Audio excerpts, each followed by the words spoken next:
Hello मैत्रिणींनो, स्वागत आहे तुमचं माझ्या यूट्यूब चॅनलवर. हे बघा, मेन फॅब्रिक आणि अस्तर मी कट करून ठेवलेलं आहे. त्यानंतर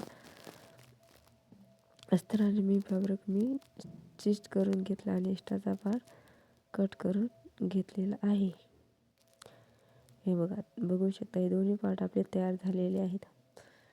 त्यानंतर आपण कटोरीला अस्तर जोडून घेणार आहोत.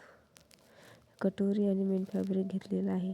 मेन फॅब्रिक उलटा आणि कटोरी सरळ ठेवून स्टिच करून घेतलेली आहे.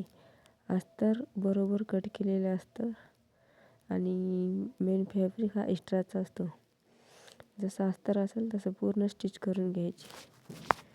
त्यानंतर एक्स्ट्राचा पार्ट कट करून घ्यायचा. हे बघा, मी दोन्ही कटोऱ्या तयार केलेल्या आहेत, एकदम परफेक्ट. त्यानंतर कटोरीचा खालचा पार्ट आपण तयार करा. त्यासाठी पूर्ण साईडने स्टिच करून घ्यायचे. अगोदर एकसारखं स्टिच करायचं, कुठेच चुन्या वगैरे पडणार नाहीत. असं हात फिरवत पूर्ण स्टिच करून घ्यायचे. एक्स्ट्राचा पार्ट पुन्हा कट करून घ्यायचा. त्यानंतर दुसऱ्या पण पार्टला पूर्ण स्टिच करून घ्यायचे. एकसारखी टिप मारायची. जिथं कोपरे असतील तिथं दाब खालच्या साईडने ठेवून पूर्ण स्टिच करायचं.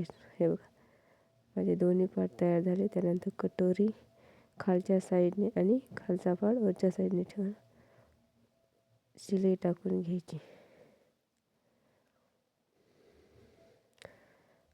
लगेच मी टक्स पण मारून घेतलेला आहे. बघा किती सुंदर आपली कटोरी तयार झालेली आहे. त्यानंतर कटोरी आणि साईड पार्ट आपण जोडून घेऊया. ओढायचा नाही, काय अगदी अलगद लावून घ्यायचं. त्यानंतर लगेच आपण डबल शिलाई पण देऊन घेणार आहोत. डबल शिलाई पण देऊन घेतलेली आहे. त्यानंतर आपण क्रॉसपट्टी अटॅच करणार आहोत. त्यासाठी आधी अस्तरची क्रॉसपट्टी, नंतर आपला फ्रंट पार्ट आणि क्रॉसपट्टी, मेन क्रॉसपट्टी ठेवलेली. तिन्ही पार्ट बरोबर ठेवून पूर्ण स्टिच करून घ्यायची. एकसारखी शिलाई मारत जायची. हे बघा, लगेच डबल शिलाई पण देऊन घेत आहे मी.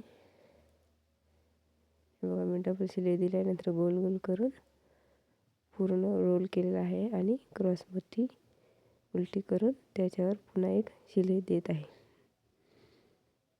त्यामुळे आपली क्रॉसपट्टीची शिलाई दिसणार नाही, खालची पण आणि वरची पण. त्यानंतर आपण सरळ करून घेणार आहोत. हे बघा, मी पूर्ण सरळ करून घेतलेली आहे.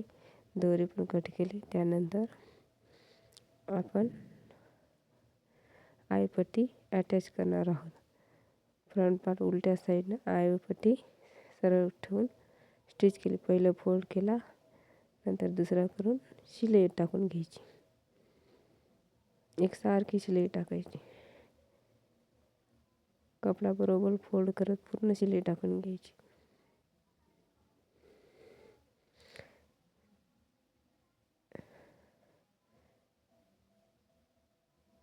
त्यानंतर आपण आयपट्टी लावणार आहोत. हे बघा, आयपट्टी पण स्टिच केली. त्यानंतर दाब शिलाई देऊन घेतलेली आहे. दाब शिलाई पण टाकलेली आहे. त्यानंतर आणखीन एक शिलाई द्यायची. फिनिशिंग खूप सुंदर येते.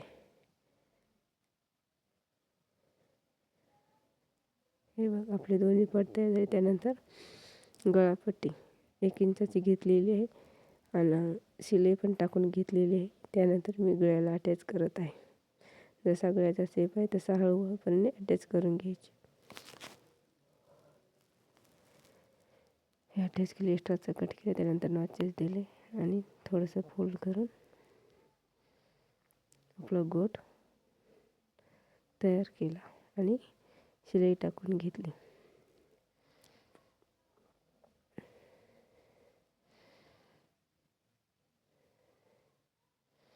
जाड कपडा असल्यामुळे थोडा वेळ लागतो, पण गोट छान येते. दुसऱ्या साईडने वरच्या साईडने ठेवून स्टिच केले, एक्स्ट्राचं कट करून घेतलं आणि नॉचेस दिले. त्यानंतर फोल्ड करून गोल करत तर शिलाई मारून घेतली. हे बघ आपले दोन्ही पार्ट तयार झाले. आवडल्यास लाईक, शेअर, कमेंट करा, सबस्क्राईब करा.